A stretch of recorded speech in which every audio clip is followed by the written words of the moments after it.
കേരളത്തിൽ അങ്ങോളം ഇങ്ങോളം തകർത്ത് മഴ പെയ്യുകയാണ്. എന്നാൽ ഇത്തരം പെരുമഴ പെയ്യാനുള്ള കാരണം നാം കേൾക്കാറുള്ള കാരണങ്ങളാണ്.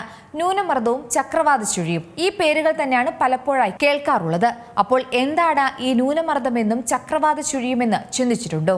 ആദ്യം എന്താണ് ന്യൂനമർദ്ദമെന്ന് നോക്കാം. ന്യൂനമർദ്ദം എന്നാൽ സമുദ്രനിരപ്പിനോട് ചേർന്ന് തണുപ്പുള്ള വായു ചൂട് പിടിച്ച് ഉയരുന്നതോടെ വായുവിന്റെ അളവ് അതിന് താഴെയുള്ള പ്രദേശത്ത് കുറയും. അങ്ങനെ അവിടെ കുറഞ്ഞ മർദ്ദമുള്ള സ്ഥലം രൂപപ്പെടുകയും ചെയ്യുന്ന പ്രതിഭാസമാണിത്.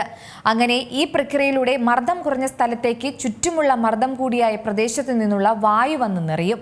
അങ്ങനെ എത്തുന്ന പുതിയ വായുവും കടലുമായി ചേരുന്നിടത്താണ് ഈർപ്പം വർദ്ധിക്കുന്നത്. പിന്നീട് ചൂടുകൂടി അന്തരീക്ഷത്തിലേക്ക് ഉയരുകയും ചെയ്യും. അന്തരീക്ഷത്തിൽ അത്തരത്തിൽ ചൂടുകൂടി മുകളിലേക്ക് ഉയരുന്ന വായു തണുത്തുറഞ്ഞ് മേഘങ്ങളായി മാറും. ഇത് പിന്നീട് മഴയായി പെയ്തിറങ്ങും. മാത്രമല്ല, ന്യൂനമർദ്ദത്തെ തുടർന്ന് രൂപപ്പെടുന്ന വലിയ മേഘങ്ങൾ ചിലപ്പോൾ ചുഴലികളായും രൂപപ്പെടാറുണ്ട്. ഇനി നോക്കാം ചക്രവാത ചുഴി എന്താണെന്നാൽ. ചക്രവാത ചുഴി എന്ന് പറയുന്നത് ന്യൂനമർദ്ദം രൂപപ്പെടുന്നതിന് മുൻപുള്ള കാറ്റിന്റെ താരതമ്യേന ശക്തി കുറഞ്ഞ കറക്കമാണ്. ഈ സമയത്ത് കാറ്റ് പമ്പരം പോലെ അല്ലെങ്കിൽ ചക്രം പോലെ കറങ്ങും. ഇങ്ങനെയാണ് പറയുന്നത്.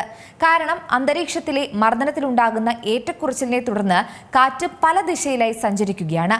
ഈ ചക്രവാത ചുഴി വിപരീത ദിശയിലാണ് വീശുക. അതായത് ഉത്തരാർദ്ധഗോളത്തിലും ദക്ഷിണാർദ്ധഗോളത്തിലും വിപരീത രീതിയായിരിക്കും ഇതിനുണ്ടാകുക. India, America, Canada, Mexico, Egypt, Italy, തെക്കൻ കൊറിയ, ചൈന എന്നീ രാജ്യങ്ങളിൽ എതിർഘടികാര ദിശയിൽ ചക്രവാത ചുഴി വീശും. അതേസമയം ദക്ഷിണാർദ്ധഗോളത്തിൽ ചക്രവാത ചുഴിയുടെ കറക്കം ഓസ്ട്രേലിയ, അന്റാർട്ടിക്ക, ദക്ഷിണാഫ്രിക്ക, തെക്കേ അമേരിക്ക, ഇന്തോനേഷ്യ തുടങ്ങിയ സ്ഥലങ്ങളിൽ ഘടികാര ദിശയിലുമായിരിക്കും. ഇതുകൂടാതെ ചക്രവാത ചുഴി മഴ കൊണ്ടുവരുമോ എന്ന് പ്രവചിക്കാൻ സാധിക്കുന്നത് ശരിക്കും പറഞ്ഞാൽ എവിടെയാണോ ചക്രവാത ചുഴി രൂപപ്പെട്ടത്, കാറ്റ് കറങ്ങുന്നതിന്റെ ശക്തി എത്രമാണ് തുടങ്ങിയ നിരവധി ഘടകങ്ങളെ ആശ്രയിച്ചായിരിക്കും.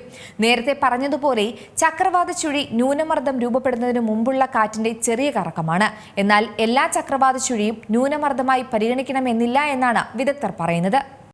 ഏറ്റവും പുതിയ വാർത്തകളും വിശേഷങ്ങളും വിരൽ തുമ്പിലറിയാൻ സീ മലയാളം ന്യൂസ് എല്ലാ ഡിജിറ്റൽ പ്ലാറ്റ്ഫോമുകളിലും ലഭ്യം.